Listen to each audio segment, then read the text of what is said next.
ኳይ መረጃ የጧት ወሬዎቻችንን እናቀርባለን።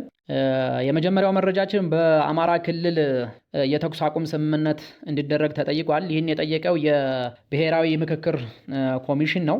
ብሔራዊ ምክክር ኮሚሽኑ የታጠቁ ኃይሎች በአጀንዳ ማሰባሰቡ እንዲካተቱ ለማድረግና እንዲሁም የተለያዩ መድረኮች ለማዘጋጀት እንዲመቸው ላልተወሰነ ጊዜ የተኩስ አቁም ስምምነት እንዲደረግ ከክልሉ መንግስት ጋር በተወያየበት ወቅት ጥያቄ ማቅረቡን የኮሚሽኑ አመራሮች ትናንት አስታውቀዋል። በዚህም የአማራ ክልል የተለያዩ ጥረቶችን እንደሚያደርግና አጀንዳውን እንደሚያየው እንደነገራቸው አስታውቀዋል። ወደ ሁለተኛው ዜናችን ስናልፍ በትጥቅ ትግል ውስጥ ያሉ ኃይሎች ወደ ሰላም እንዲመጡ ከመጋቢት 30 እና ሚያዝያ 1 ቀን 2017 በኦሮሚያ ክልል ጅማ ከተማ እንደሚካሄድ ተገልጿል።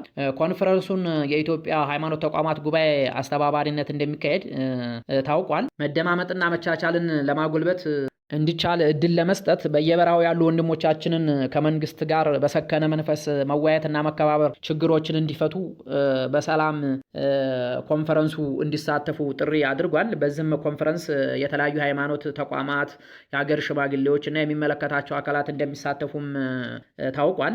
ይህም ሃይማኖት ለሰላም ለአንድነትና ለመከባበር በሚል መዘጋጀቱን የሃይማኖት ተቋማት ጉባኤው አስታውቋል። ሌላው መረጃችን እንግዲህ ብሔራዊ ባንክ ከ6 ወራት በኋላ የንብ ኢንሹራንስ ኩባንያ ዳይሬክተሮች ቦርድ ሹመትን ውድቅ አድርጓል። ንብ ኢንሹራንስ ኩባንያ በቅርቡ ባካሄደው ጠቅላላ ጉባኤ የተመረጡትን የዳይሬክተሮች ቦርድ አባላት ሹመትን አዲስ ምርጫ እንዲካሄድ የኢትዮጵያ ብሔራዊ ባንክ መወሰኑን አስታውቋል። ይህም የሆነው በባንኩ ሹመቱን ያላጸደቀው በምርጫ ሂደቱ ላይ የተለያዩ ግድፈቶች ታይተዋል፣ ምርጫውም ታማኒነት የጎደለው ነው ብሎ መወሰኑንም ባወጣው መረጃ አስታውቋል። ወደ ሌላው መረጃችን ስናልፍ ኤርትራ የውጭ ጉዳይ በግብጽ ጉብኝት ማድረጋቸው ታውቋል። የኤርትራ ከኢትዮጵያ ጋር ግጭት ውስጥ ገባለሁ በሚል ከኢትዮጵያ ጠላት ከሆነችው ግብጽ ጋር ጥብቅ የወዳጅነት እየፈጠረች መሆኑ ታውቋል። የውጭ ጉዳይ ሚኒስትሩ ኡስማን ሳሊህ ትናንት በግብጽ ጉብኝት አድርገዋል። ይህም በኢትዮጵያ በኩል ቁጣ ሊያስነሳ እንደሚችል ኤርትራ የተገነዘበች ቢሆንም ባለፈው ሳምንት ወደ ሳውዲ አረቢያ በመሄድ በአሰብ ወደብ መዋዕለ ንዋይ እንዲያፈሱ የጠየቀች መሆኗ ታውቋል። ኢትዮጵያ የውጭ ጉዳይ ሚኒስትር ጌዲዮን ጢሞቴዎስ ወደ ሳውዲ በመሄድ የተለያዩ ውይይቶችን ማድረጋቸውን አስታውቀዋል። በዚህ ውይይት ወቅት ኤርትራን ጥያቄ ውድቅ እንዲያደርጉ ለሳውዲ ልዑላን ጠይቃለች ተብሎ ይታመናል።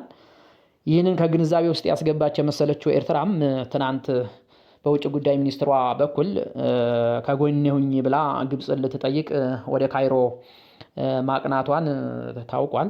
ሌላው የጧት መረጃችን አሜሪካና ሩሲያ በሳውዲ አረቢያ እየተነጋገሩ መሆኑ ተገልጿል። የዩክሬንና የሩሲያን ጦርነት ለማስቆም ሁለተኛውን ድርድር የጀመሩ መሆኑን አስታውቃለች አሜሪካ።